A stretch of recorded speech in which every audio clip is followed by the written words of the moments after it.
미국인들로부터 가장 존경을 받는 빌리 그레이엄 목사님은 그의 죽음에 대해서 이렇게 말했습니다. 여러분, 빌리 그레이엄이 죽었다는 소식이 혹시 신문에 나거든 그 신문 기사를 믿지 마시기 바랍니다. 왜냐하면 내가 죽은 것이 아니라 내 주소를 옮긴 것뿐이기 때문입니다. 이렇게 말을 했다고 합니다. 여러분, 죽음이라고 하는 것은 마침표가 아니라 영원한 안식을 향한 쉼표다라는 것입니다. 십자가에 돌아가신 예수 그리스도의 죽음은 마침표가 아니라 쉼표가 되어서 무덤의 문을 여시고 부활하게 되었던 것입니다. 그러므로 오늘 우리도 이 땅 위에서 이 부활의 믿음을 가지고 힘차게 나아갈 수 있기를 바랍니다. 죽음을 정복하신 예수 그리스도의 그 부활의 은혜로 오늘 우리들도 모든 죽음을 이기고 주님의 영광의 그 길에 함께 동행할 줄로 믿습니다. 한 역사신학자가 이런 말을 했습니다. 인류 역사상 가장 큰 사건이 세 가지가 있는데 그 첫째는 하나님이 인간으로서 세상에 오셨다는 것입니다. 그래서 그 사건은 바로 예수 그리스도의 성육신, 탄생이라고 하는 사건입니다. 사실 여러분, 예수 그리스도의 탄생이야말로 이 세계에서 가장 큰 사건이라고 하는 것이죠. 예수 그리스도가 세상에 오심으로 말미암아 예수 그리스도를 중심으로 역사가 시작이 되었어요. 여러분, 오늘날 우리가 2020년, 이것은 바로 예수님이 오신 그날을 기점으로 해서 이 캘린더가 만들어졌다라고 하는 것이죠. 내 나이도 내 생년월일도 다 예수님의 연도에 우리는 이제 힘을 입고 있다라고 하는 것입니다. 예수님이 오심으로 말미암아 AD 1년, 2년, 3년, 그래서 오늘 2020년 지금 부활절을 맞이하게 된 것이다 라는 것입니다. 그러므로 여러분, 세계 모든 사람들이 예수 그리스도가 오심으로 인하여서 예수 그리스도의 달력을 다 사용하고 있다라고 하는 것이죠. 믿는 사람이든 믿지 않는 사람이든 모든 사람들이 예수 그리스도의 그 귀한 달력을 사용하게 되어 있다라고 하는 것입니다. 얼마나 놀라운 사건입니까? 이 세상에 그 어떤 사람들도 할 수 없는 일이라고 하는 것이죠. 살아계신 하나님의 아들 예수 그리스도가 세상에 탄생하심으로 역사의 물줄기가 새롭게 시작됐다라고 하는 사실인 것입니다. 두 번째 사건은 무엇입니까? 바로 십자가의 사건입니다. 예수 그리스도가 갈보리 십자가 언덕 위에서 인류를 위해서 고난당하시고 고통당하심으로 말미암아 모든 인류의 죄를 사했다라고 하는 사실입니다. 이 놀라운 사건을 예수 그리스도를 통해서 우리에게 보여주셨다라고 하는 것입니다. 사실 여러분, 예수님이 십자가를 지시기 이전에는 로마 나라의 십자가라고 하는 것은 형틀에 불과했다라고 하는 것입니다. 수많은 죄인들이 그 형틀을 짊어져야 했습니다. 그래서 모든 사람들이 짊어지기를 싫어하는 십자가였습니다. 그러나 예수 그리스도가 인류를 위해 십자가에 달려 죽으심으로 말미암아 그 십자가는 능력의 십자가가 되고 제사함의 십자가가 되고 모든 인류의 희망과 소망을 안겨주는 사랑의 십자가로 변모했다라고 하는 것입니다. 그러므로 이 사건이야말로 놀라운 사건입니다. 이 세상의 모든 인류를 위해서 예수 그리스도께서 십자가에 달려 죽으신 그 놀라운 사건을 통해서 우리는 다시 한번 하나님의 자녀로서 제사함을 받고 용서를 받고 구원의 놀라운 은총을 받게 된 줄로 믿습니다. 여러분, 인류 역사의 가장 큰 세 번째 사건은 무엇입니까? 바로 오늘 우리가 부활절로 하나님 앞에 영광을 누리는 이 부활이라고 하는 사실입니다. 여러분, 예수 그리스도께서 십자가에 달려 죽으셨습니다. 무덤에 묻히셨습니다. 여러분, 만약에 예수 그리스도께서 부활하시지 못했다고 한다면 오늘 우리들도 영원히 죽을 수밖에 없다라고 하는 것입니다. 그러나 예수께서 부활하심으로 말미암아 죽은 지 사흘 만에 무덤을 박차고 세상에 나오심으로 말미암아 인류에게 소망을 허락하셨다라고 하는 것입니다. 죽은 자들이 살아날 수 있다라고 하는 것을 보여준 사건입니다. 오늘 우리도 죽었다가 다시 살 수 있다라고 하는 산 소망을 우리에게 허락해 주셨다라고 하는 것입니다. 그러므로 기독교의 가장 큰 핵심은 무엇입니까? 부활이라고 하는 것이죠. 예수 그리스도가 죄와 사망의 권세를 이기시고 무덤을 이기시고 죽음을 이기시고 부활하신 이 부활절이야말로 가장 우리에게 희망이요, 소망이요, 은혜요, 축복인 줄로 믿습니다. 여러분, 죽음을 두려워하시는 분이 계십니까? 염려하지 마십시오. 예수님께서 이 죽음을 이기셨기 때문입니다. 우리는 영원토록 영생하는 은혜를 우리가 허락받았기 때문에 이 부활의 믿음으로 감사하며 살 수 있기를 간절히 바랍니다. 그러므로 사랑하는 여러분, 이 부활절 아침에 오늘 우리는 부활이 주는 참 그 소망을 우리가 깨달아야만 합니다. 이 부활절 아침에 부활의 믿음을 가지고 우리가 힘차게 나아가야 될 줄로 믿습니다. 여러분, 부활을 믿는 그리스도인들은 그러면 우리가 어떻게 살아가야 될 것인가? 굉장히 중요한 문제지 않습니까? 부활의 믿음을 가지고 우리가 이 세상에서 살아가야 되고 우리가 이 땅 위에서 우리의 삶 속에서 그것을 결부시켜야 된다고 하는 것이죠. 이론적으로만 우리가 듣고 그것으로 끝나서는 안 된다고 하는 것이죠. 우리의 삶 속에서 부활의 신앙을 가지고 힘차게 나아가야 될 줄로 믿습니다. 여러분, 유대인들의 그 독특한 교육 방법이 있는데 유대인들은 역사적 기억이라는 것이 있습니다. 유대인들은 아이들이 13살이 되면 바 미츠바라는 성인식을 치르는데 이때에 아버지가 자녀에게 묻습니다. 사랑하는 아들아, 딸아, 3500년 전에 있었던 우리 민족의 구원 이야기를 듣고 싶으냐? 그때 자녀들은 이제 무릎을 꿇고 아버지 말씀을 듣겠습니다. 그때에 이 아버지가 자녀에게 들려주는 이야기가 뭐냐 하면 3500년 전에 우리 민족이 애굽이라고 하는 나라에 430년 동안 종살이를 했는데 하나님께서 우리 민족을 사랑하셔서 출애굽을 시키시고 구원해 주셔서 오늘날 이 민족이 생겨나게 되었고 오늘 우리가 이처럼 아름다운 삶을 살게 된 것을 말해줍니다. 그러면서 반드시 자녀들에게 이 사실을 절대로 잊지 말라. 하나님께서 출애굽 사건을 통해서 이스라엘 민족을 이끌어내시고 적과 꿀이 흐르는 가나안 땅을 주시고 오늘 이 민족을 세워주셨으니 이 놀라운 사실을 절대로 잊어서는 안 된다. 이게 뭡니까? 역사적인 기억이에요. 역사적인 사실을 잊지 말라고 하는 것이죠. 그리고 이것을 삶 속에서 이제는 늘 생각하고 연관시켜 살라라고 하는 거죠. 그렇습니다.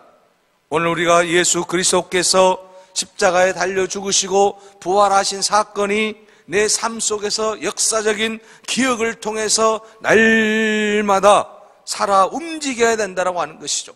그저 이론적으로만 아는 것이 아니라 이 부활의 놀라운 역사는 2000년 전 인류 구원을 위해서 예수님이 십자가에 달려 죽으시고 사흘 만에 부활하셨다라고 하는 이 놀라운 사실을 내 삶 속에서 늘 연관시켜 나가야 된다라고 하는 것입니다. 이것이 바로 역사적인 기억이라고 하는 것이죠. 예수님은 AD 1년에 우리의 역사 속에서 태어나셨습니다. 예수님은 33년에 십자가를 지셨습니다. 그리고 예수님은 3일 만에 부활하셨습니다. 이 놀라운 사실이 역사 속에서 그대로 이루어졌습니다. 이제는 그 역사를 우리가 알고 그리고 우리의 삶 속에서 우리도 영원히 살 수 있구나. 예수 그리스도의 은혜로 말미암아 우리는 죽음을 이기고 영원히 살 수 있다. 영생할 수 있다. 저 천국에서 영원히 산다라고 하는 이 놀라운 부활의 놀라운 은총을 우리의 삶 속에서 재현시키며 살라라고 하는 것이죠. 그렇게 되면 어떻습니까? 우리가 어떤 고난도 이겨낼 수가 있습니다. 어떤 고통도 이겨낼 수가 있습니다. 어떤 질병도 이겨낼 수가 있습니다. 슬픔도 여러분 이겨낼 수가 있습니다. 절망도 우리는 이겨낼 수가 있습니다. 어떠한 상황 속에서라도 죽음을 이기시고 부활하신 예수 그리스도의 그 능력을 믿는다고 한다면 우리는 이 땅 위에서 어떠한 어려움 속에서도 능히 이겨낼 수 있다라고 하는 것입니다. 죽음도 이기신 주님이신데 오늘 우리가 그 주님을 믿는 그리스도인인데 우리는 이 땅 위에서 날마다 주님과 함께 승리하게 될 줄로 믿습니다. 부활의 믿음은 바로 이 승리하는 믿음이에요. 오늘 예수 그리스도의 그 부활을 통해서 우리가 이 땅 위에서 우리의 삶 속에서 주님과 함께 모든 삶 속에 승리하는 삶이 되시기를 간절히 바랍니다. 그런데 여러분, 이 부활을 온전히 믿음으로 우리가 받아들이고 늘 행동해야 되는데 의심하는 사람들이 있습니다. 예수님의 제자 가운데도 의심하는 사람이 있었습니다. 우리가 잘 아는 도마는 예수님이 부활하신 후에 제자들을 만났는데 하필 그때에 도마가 빠졌어요. 예수님의 제자들이 예수님의 부활을 기뻐하고 즐거워했습니다. 두 번째, 이제는 도마가 있을 때, 다 함께 있을 때에 다시 예수님이 나타나셨어요. 부활하신 주님을 만난 도마가 이렇게 묻습니다. 예수님, 나는 예수님께 십자가에 달려 죽으실 때에 찢기신 그 몸, 또 못 박히신 손과 발, 그리고 옆구리에 창자국을 받으신 그 창자국을 만져보지 않고는, 보지 않고는 나는 믿을 수가 없습니다. 자, 여러분, 지금 도마는 부활에 대해서 의심을 하고 있다라고 하는 것이죠. 그때 예수님께서는 내 손가락을 이리 내밀어 내 손을 보고 내 손을 내밀어 내 옆구리에 넣어보라. 그리하여 믿음 없는 자가 되지 말고 믿는 자가 되라. 요한복음 20장 24절에서 29절에 말씀하고 있습니다. 그때 도마가 몸소 예수님의 그 찢기신 몸을 만져보고 장자옥을 만져보고서 드디어 고백하기를 뭐라고 하고 있습니까? 나의 주님이시요 나의 하나님이십니다. 부활하신 주님을 의심했던 도마가 이제는 부활하신 예수님을 만나고 예수 그리스도의 부활을 전적으로 신뢰하고 믿고 의지하고 따랐다라고 하는 사실입니다. 사실 여러분, 이 땅에도 도마처럼 예수 그리스도의 부활을 믿지 못하겠다라고 하는 사람들이 얼마나 많이 있는지 모릅니다. 여러분, 우리가 세상을 살아가면서 믿을 수 없는 그런 사건들이 많이 일어나지 않습니까? 이성적으로 믿어지지 않는 것들이 얼마나 많아요. 여러분, 과학주의에 살고 있는 우리가 지금 여러분 합리적인 사고를 가진 우리가 여러분 영적인 일들 또한 이런 부활의 놀라운 기적의 사건들을 받아들이지 못하는 수많은 사람들이 있다라고 하는 사실입니다. 16세기 르네상스 운동이 인류 사상의 한 분수령을 이루었다라고 평가할 수 있는데 이걸 우리는 문화혁명이라고 하지 않습니까? 그런데 이 르네상스라고 하는 것은 무엇입니까? 바로 이성 중심의 합리주의적인 사상을 가지고 세상을 평가하는 하나의 방법이다라고 하는 것이죠. 인간다움을 선언하고 인간다움으로 돌아가자라고 하는 그러한 운동이에요. 이 르네상스 운동으로 인해서 인간의 생각 구조가 어떻게 되겠습니까? 내가 경험하지 못한 것들은 믿을 수가 없다. 또는 내가 생각하고 있는 그 이상의 것들을 믿으라고 하면 믿을 수가 없다. 또는 1 플러스 1은 2가 돼야 되는데 1 플러스 1은 1이라고 하는 것도 믿을 수가 없다. 자, 이렇게 합리적인 그러한 생각을 가지고, 이성적인 생각을 가지고 부활을 믿지 못하는 사람들이 많이 있었다라고 하는 것이죠. 오늘날의 과학 기술주의에 힘입어서 또한 그런 말들을 많이 하고 있는 것을 볼 수 있습니다. 눈에 보이지 않는 것, 확인할 수 없는 것을 믿지 못하겠다라고 하는 것입니다.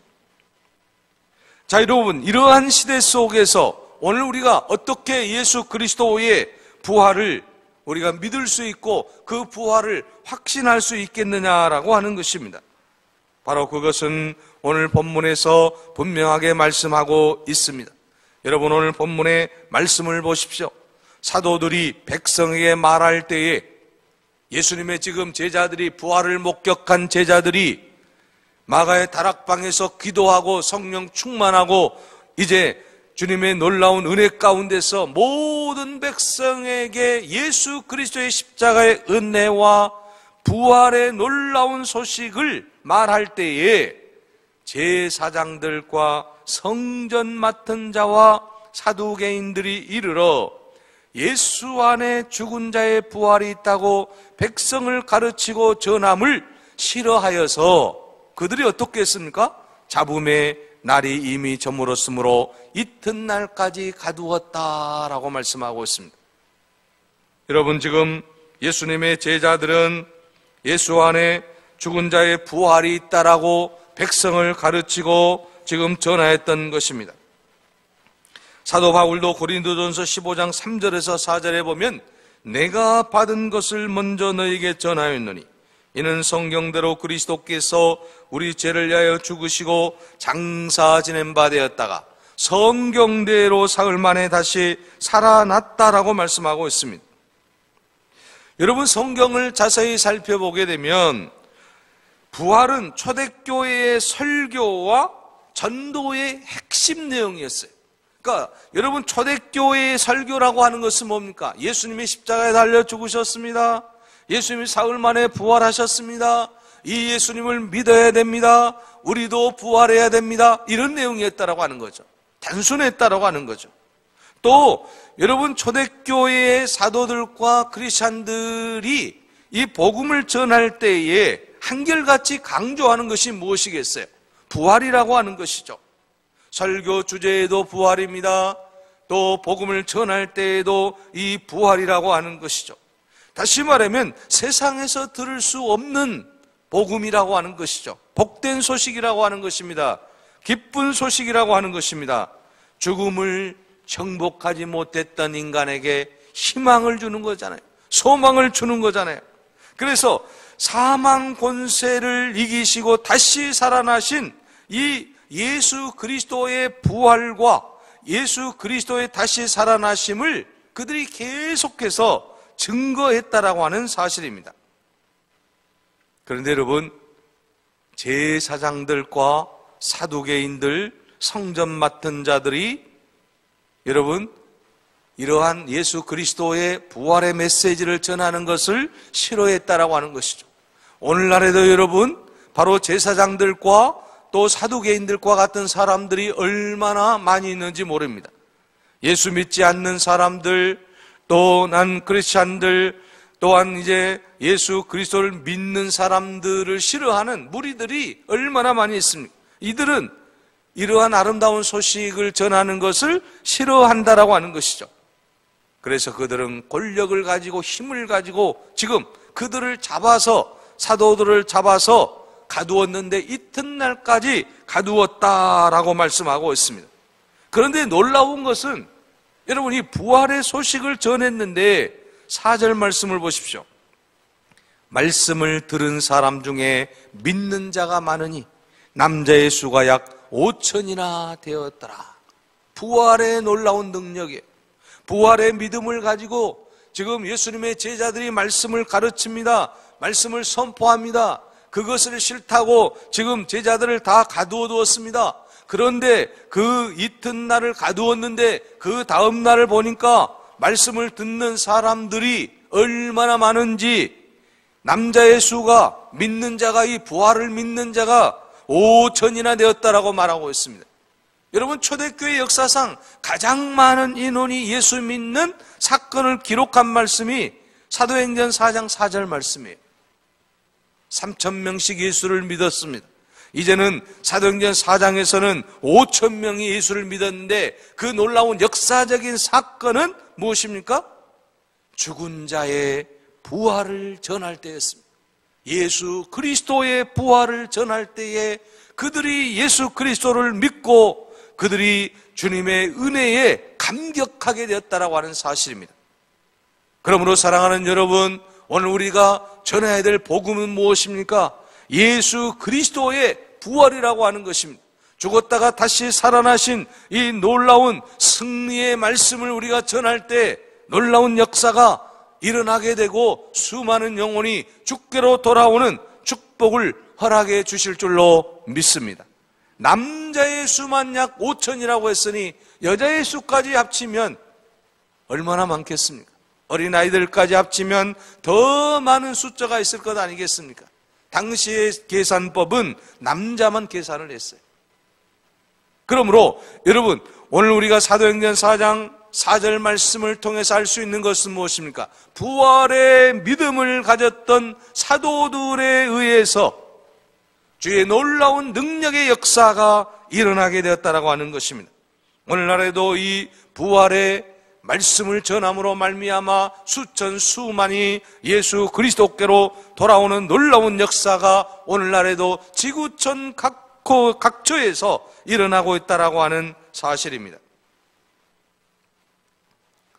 미국 스탠포드 대학이 있는데, 여러분, 이 스탠포드 대학은 굉장히 유명한 대학이에요. 우리나라의 스카이 대학과 같은 대학들입니다. 그런데 이 스탠포드 대학을 설립한 사람이 스탠포드예요. 미국에는 설립한 사람의 이름을 따서 대학을 이제 명칭을 만들죠. 하버드도 하버드가 만든 거 아니겠습니까? 그래서 이 스탠포드 대학이 설립되게 되는 동기가 있는데, 그게 어떻게 된 일이냐면, 원래 이 스탠포드가 엄청난 부자였어요. 또 캘리포니아 출신 상원 의원이었습니다. 세상적으로 볼 때 부러울 것이 없는 사람이지 않습니까? 모든 사람들이 존경하고 또 모든 사람들이 부러워할 만한 그런 인생을 살아가고 있는 사람이었습니다. 그런데 아들이 하나밖에 없었어요. 그런데 그 가정에 불상사가 일어났습니다. 하나밖에 없는 아들이 그저 죽고 말았다라고 하는 거죠. 앞으로 장래가 촉망되었던 이 아들이었는데 아들이 사망을 하고 만 것입니다. 극도의 슬픔에 쌓여서 장례식을 이제 치르게 되는데, 슬픔 속에 잠을 자지 못하고 있는데 어느 날 밤 꿈에 아들이 나타났어요. 아버지, 저는 부활하신 예수님 곁에 있습니다.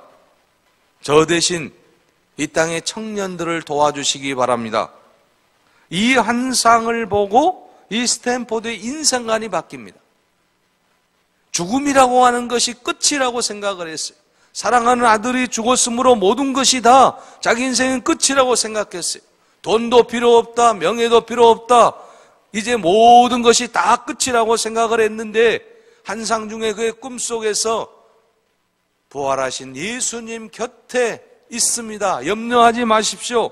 이제는 나를 사랑하신 것처럼 미국의 젊은이들을 위해서 사시기 바랍니다.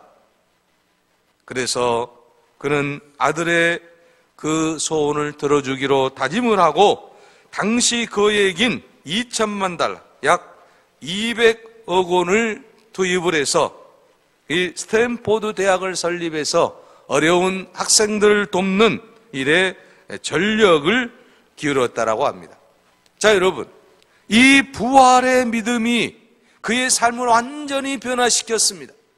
예수 그리스도의 부활을 통해서 하나님의 능력을 체험하게 되고 또 영원한 영생의 세계가 있음을 깨닫게 된 그 순간부터 희망을 가지고 자기가 가지고 있는 모든 것을 투자할 수 있었다라고 하는 것입니다.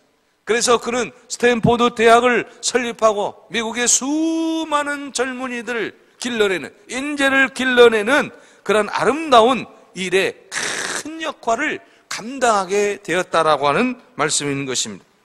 오늘 사랑하는 여러분, 오늘 우리들도 이처럼 부활의 믿음을 가지고 나아갈 때 놀라운 역사가 우리의 삶 가운데서 일어나게 될 줄로 믿습니다.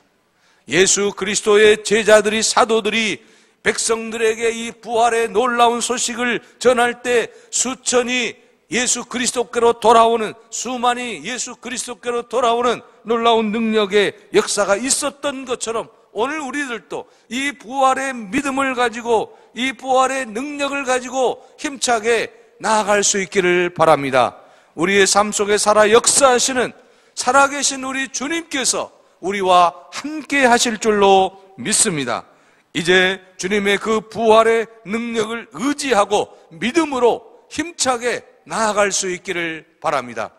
주님께서 우리의 모든 삶에 놀라운 은혜를 베풀어 주시고 축복해 주실 줄로 믿습니다.